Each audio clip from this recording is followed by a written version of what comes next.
विवेक जी हो गई ना, मैंने नहीं रोका ना, मैंने नहीं रोका ना। अब सनातन का मूल जो है, सनातन का मूल विवेक जी, मैं आपसे रिक्वेस्ट करता हूं, दीपक जी सुनिए। नहीं दीपक जी, मेरी एक रिक्वेस्ट है जी, बोलिए, बिल्कुल बोलिए। सीरियस डिबेट होनी चाहिए, इसमें किसी को रायता फैलाने का अनुमति नहीं होनी चाहिए। मैं कहता हूं जब दूसरे लोग बोल रहे हैं मेरा फीडर डाउन रखिए, और जब हम बोले दूसरे का फीडर डाउन रहे, ताकि सब लोगों को मिले। ये लगातार चिल्ला चिल्ला के डिस्टर्ब कर रहे हैं। आत्मज्ञान की अनुभूति होती है। अरे भाई मैंने क्यों इस वक्त बोला, क्योंकि आपने उसका अर्थ ही नहीं पता, उसमें फिर देखिए लगातार बोल रहे हैं, क्योंकि आप रट्टा मार के। अच्छा, एक मिनट विवेक जी, आप भी रट्टा मार के कई बातें बोलते हैं, छोड़ दीजिए इस बात पे। रट्टा मार के कौन क्या बोलता है समझते हैं, डिबेट सुनने वाले दर्शक सब समझते हैं। अब विवेक जी आपका जो है, आप इतना चिल्ला रहे हैं कि आपका ऑडियो क्रैक हो रहा है। मुझे 2 मिनट दीजिए, मुझे आपका ऑडियो ठीक करना है। और सुधांशु जी, मैं संगीत रागी के पास जा रहा हूं। अब मैं 90 सेकंड का टाइमर चला रहा हूं, कोई क्रॉस क्वेश्चन नहीं करूंगा क्योंकि आपको शायद वो अच्छा नहीं लग रहा है। चलिए, कोई क्रॉस क्वेश्चन नहीं। संगीत रागी जी बता दीजिए सनातन का मूल क्या है। देखिए, जो जड़ और चेतन सब में वो ईश्वरीय तत्व को महसूस करता है, जो सृष्टि से अपने आप को एकात्म बोध करता हो, वह सनातन है। सनातन किसी को छोड़ता नहीं है, सनातन के लिए कोई तिरस्कृत का भावना का नहीं है।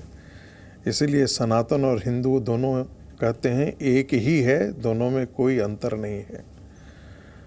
और जब हम ये कहते हैं हिंदू होना, तो इसका मतलब है कि सभी का सम्मान नहीं, सभी का आदर करना, सभी को स्वीकार करना, किसी के प्रति घृणा नहीं। ये बाकी पंथ नहीं करते हैं, इसीलिए हिंदू समाज के साथ उनका टकराव है। ये आप क्रिश्चियनिटी में नहीं देखेंगे, ये आप इस्लाम के अंदर नहीं देखेंगे, लेकिन ये बात आप हिंदुइज्म के साथ नहीं आप देखेंगे। मूल मुद्दे पर आते हैं जो सनातन के बारे में रोज़ इस प्रकार की बातें कही जाती हैं। देखिए, यदि हम महाभारत को ले लें या रामायण को ले लें, तो वेद व्यास किसके पुत्र थे? आप जरा बताइए। वेद व्यास ऋषि मतंग कौन थे? कोई बताएगा इनमें से? एक एक यदि आप अपने महाकाव्यों को देखेंगे तो आपको उसमें पता लगेगा कि उसमें छुआछूत नाम की कोई चीज़ नहीं थी।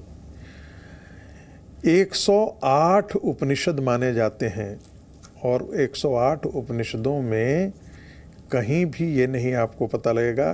ब्राह्मण शब्द की व्याख्या अलग अलग है। जो ब्रह्म को जानता है वही ब्राह्मण है। और हमारे शास्त्रों ने तो बहुत साफ साफ कहा, ठीक है, कि नेति नेति कहा है। हमने ईश्वर को देखा है, वह हजारों सूरज के प्रकाश से प्रभाषित है, ठीक है, लेकिन यह अंतिम सत्य नहीं है। यही सनातन है जो हर समय नए खोज में हो, ईश्वरीय तत्व की खोज में हो, वही सनातन है। वही उसी के साथ जो जुड़ाव है वही सनातन है। ठीक है, मैं सीधे सुबोध मेहता जी के पास चलता हूं। सुबोध मेहता जी कभी कभी तिलक लगाते हैं? जरूर लगाते हैं। तो फिर इसका मतलब आपने ही ये सब जाति व्यवस्था वगैरह सब आपने ही फैलाई है, ये सब गड़बड़ आपने ही की है। देखिए, सबसे पहली बात यह है कि जो कॉन्टेक्स्ट है उसको आप कॉन्टेक्चुअलाइज कीजिए। जिस तरीके से ये धर्म के ऊपर विचार हो रहा है और डिबेट हो रहा है, धर्म पे विचार करना एक बहुत गहरी बात है। इसको इस तरीके से हर दिन धर्म के ऊपर डिबेट हो रहा है, डेवलपमेंट के ऊपर डिबेट नहीं हो रहा है।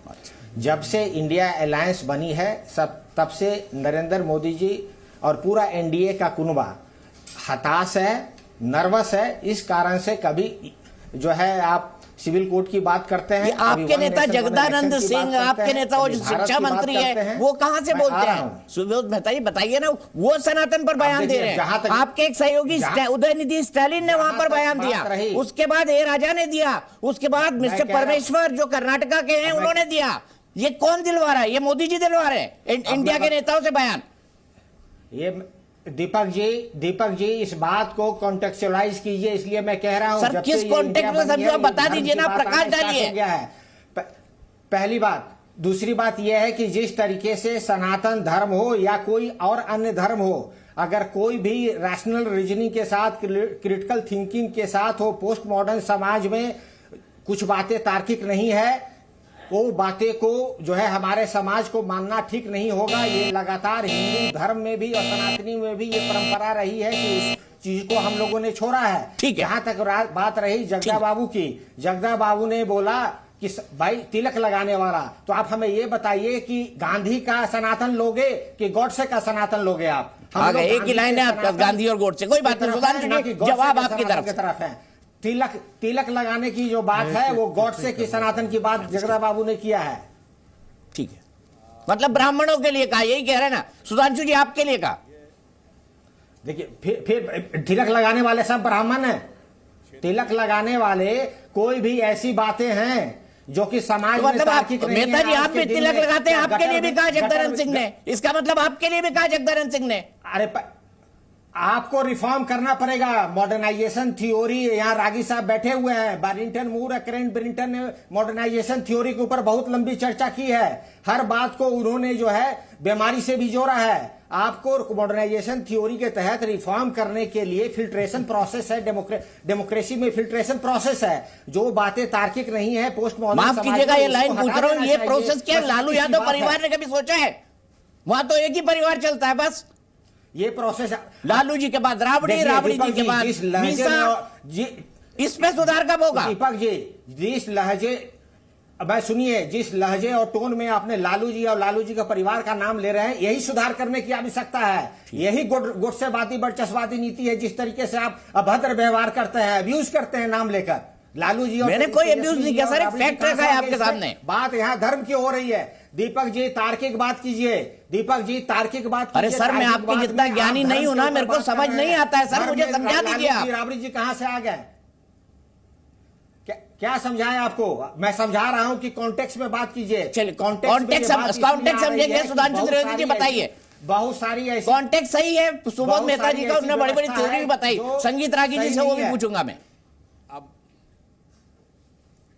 अब मैं सुबोध जी की बात का उत्तर देता हूं। पहली बात, इन्होंने कहा तिलक एक जाति से जोड़ दिया। मुझे लगता है अज्ञान का घोर अभाव यही बताता है। दक्षिण भारत में सभी तिलक लगाते हैं डाउन द विल। बताइए, येदियुरप्पा जी तिलक लगाते तो ब्राह्मण थे क्या? एक नाथ नहीं जोड़ा है, दीपक जी ने जोड़ा है। अरे भाई, दीपक जी ने जोड़ा है तिलक की बात। उन्होंने तिलक के लिए कहा, मतलब दक्षिण भारतीयों का अपमान। क्या ये दीपक जी तरीका ठीक नहीं है। हर व्यक्ति बीच में डिस्टर्ब करने लगा है। मैं इसलिए कह रहा हूं, मैं बोलूं सबका फीडर ऑफ रखिए। ये तरीका ठीक नहीं। जैसे अनकंफर्टेबल फैक्ट आते हैं तुरंत ये लोग डिस्टर्ब करना शुरू कर देते हैं। अगर जगदा बाबू ने बोला मतलब सारे दक्षिण भारतीयों का अपमान किया। जाके दक्षिण में देखिए, कोई अंतर नहीं है कि कौन किस जात का सब तिलक लगाते हैं। और यही पूरे भारत में था मुस्लिमों के आने से पहले। क्योंकि जब तिलक देख देख कर मारा जाने लगा तो इस कारण से लोगों ने यह बात छोड़ी। और मैं ये भी बात बता देता हूं, तिलक और जनेऊ जो आप बात कहते हैं हर व्यक्ति पहनता था। अरे हनुमान चालीसा में हनुमान जी के लिए भी लिखा है, हाथ वज्र और ध्वजा विराजे, कांधे मूंज जनेऊ साजे। एक्चुअली में क्या है कि विदेशी मानसिकता इस कदर धरी हुई है कि भारत की वास्तविकता को समझ नहीं पा रहे हैं। और कॉन्टेक्चुअलाइज करके मैं बताता हूं दीपक जी, कॉन्टेक्स्ट जानते क्या है? जब भारत में कोई विदेशी आयोजन बड़ा होने वाला होता है, उससे पहले एक सीन क्रिएट किया जाता है।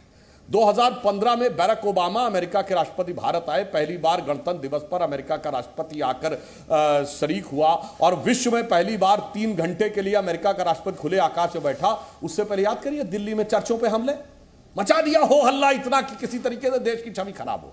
अब आइए 2020 में डोनाल्ड ट्रंप भारत आए। उससे पहले बाकायदा ये इन्वेस्टिगेशन में आया, उमर खालिद ने बोला कि ट्रंप के आने से पहले कुछ करना है, और दिल्ली में दंगे हो गए। अब G20 की समिट हो रही है, अब तो बहुत बड़ा आयोजन हो रहा है। और आप देखिए सीक्वेंस देखिए, पहले स्वामी प्रसाद मौर्य उत्तर प्रदेश में बोलेंगे, उसके बाद दक्षिण में उदयनिधि बोलेंगे, फिर परमेश्वर बोलेंगे, उसके बाद आज ये राजा बोलेंगे, फिर जगदा बाबू बोलेंगे। ये कव्वाली समझ में नहीं आ रही क्या? जो G20 नजदीक आता जा रहा कव्वाली। ये है कॉन्टेक्स्ट, ये है वास्तविकता में कॉन्टेक्स्ट। उसका कारण ये है कि मैं एक और बात बताना चाहता हूं, जो कहते हैं Zee News।